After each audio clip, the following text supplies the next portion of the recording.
बिस्मिल्लाहिर्रहमानिर्रहीम। अस्सलामु अलैकुम वरहमतुल्लाहि वबरकातुहू। एक शख्स बहुत अमीर था। उसके पास 19 ऊँट थे। उसने एक वसीयत लिख के छोड़ रखी थी कि ताकि मेरे जाने के बाद मेरे ऊँट जो हैं वो किसको मिले। वो दुनिया से चला गया। जाने के बाद उसकी वसीयत जब खोली गई तो उसने अपनी वसीयत में लिख रखा था कि मेरे ऊँटों का आधा हिस्सा मेरे बेटे को दे दिया जाए और चौथा हिस्सा मेरी बीवी को दे दिया जाए और फिर पांचवा हिस्सा मेरी बेटी को दे दिया जाए। अब ये जो सूरत हाल थी, ये सबको समझ नहीं आ रही थी कि ये तकसीम कैसे करें। सारे मिल बैठ के तकसीम करने लगे तो 19 ऊँटों की उन्हें समझ नहीं आ रही थी। अब 19 ऊँट तकसीम कैसे करें। उन्होंने कहा कि ठीक है, अगर एक ऊँट काट लेते हैं तो भी ऊँट मर जाएगा। अब इसको कैसे आधा करें। अगर मान लिया जाए कि एक ऊँट को निकाल दिया जाता है तो पीछे बचते हैं 18 ऊँट। अब 18 में से अगर आधा बेटे को दिया जाए और बीवी और बेटी को जो दिया जाएगा वो तो बन जाएगा 4.5। अब 4.5 को कैसे हम आधा आधा करें। तो उनकी समझ में बिल्कुल ये बात नहीं आ रही थी। सारे लोग परेशान होकर सोच विचार के बाद उन्होंने एक फैसला किया कि साथ वाले गांव में एक बहुत ही ज़हीन आदमी रहता है, क्यों ना उसको बुलाया जाए और फैसला किया जाए। लिहाजा उसको बुलाया गया। उस शख्स के पास एक ऊँट था। वो अपने ऊँट पे आता है और वहाँ जब आके सारी सूरत हाल देखता है तो वो एक फैसला करता है। वो कहता है कि आप इस तरह करें कि मेरा ऊँट भी इन 19 ऊँटों में शामिल कर दें, फिर हो जाएंगे 20 ऊँट। और जब 20 ऊँट हो जाएंगे तो फिर इनको तकसीम कर दें। सारे लोग सर पकड़ के बैठ गए। वो ये कहने लगे कि एक तो मरने वाला पागल था और दूसरा ये पागल आया है जो कि कहता है कि मेरा ऊँट भी इन ऊँटों में शामिल कर दो। उन्होंने उस शख्स को बड़ा समझाया कि देखो, तुम इनके लिए अपना ऊँट क्यों ज़ाया कर रहे हो। उस शख्स ने कहा कि नहीं, जैसे मैं कह रहा हूं आप वैसा ही करो।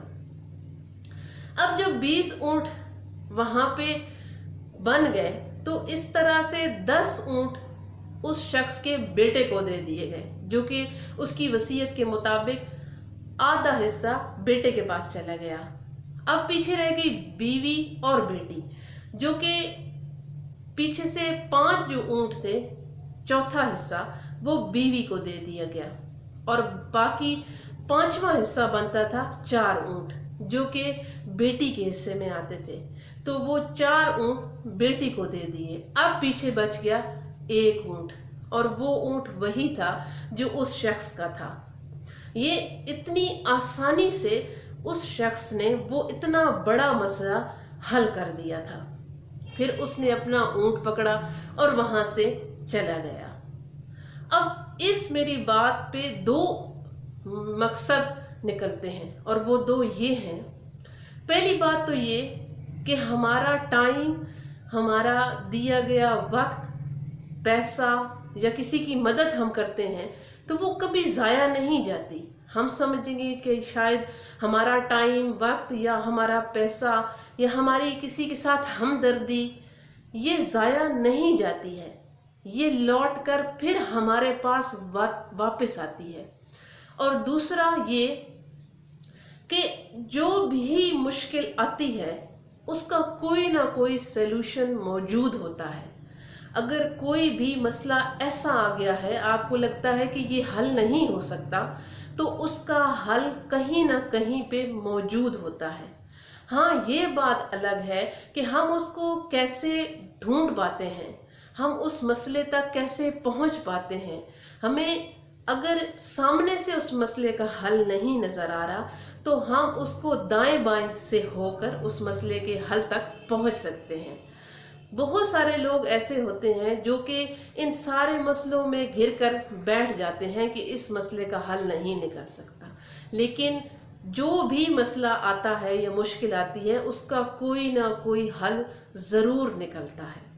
تو یہ بہت ہی خوبصورت 2 باتیں ہیں، آپ بھی ان کو اپنی زندگی میں ضرور لائیں۔ اگر آپ نے کسی کو اچھا ٹائم، اچھا وقت، اچھے الفاظ یا مدد کی ہے تو آپ کی طرف ضرور پلٹے گی، اور اللہ تبارک و تعالیٰ آپ کو بھی انہی چیزوں سے نوازے گا۔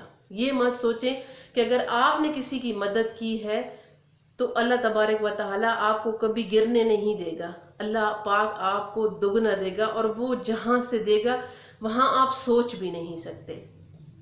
اور مشکل میں پریشان مت ہوئیں، اللہ تبارک و تعالیٰ اپنے بندوں کو مشکل سے ضرور نکال لیتا ہے انشاءاللہ تعالیٰ۔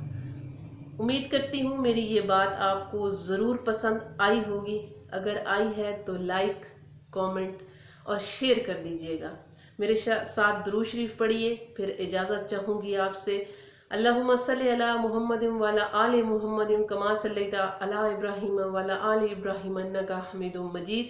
اللہم بارک علی محمد وعلی آل محمد کما بارکت علی ابراہیم وعلی آل ابراہیم انک حمید مجید۔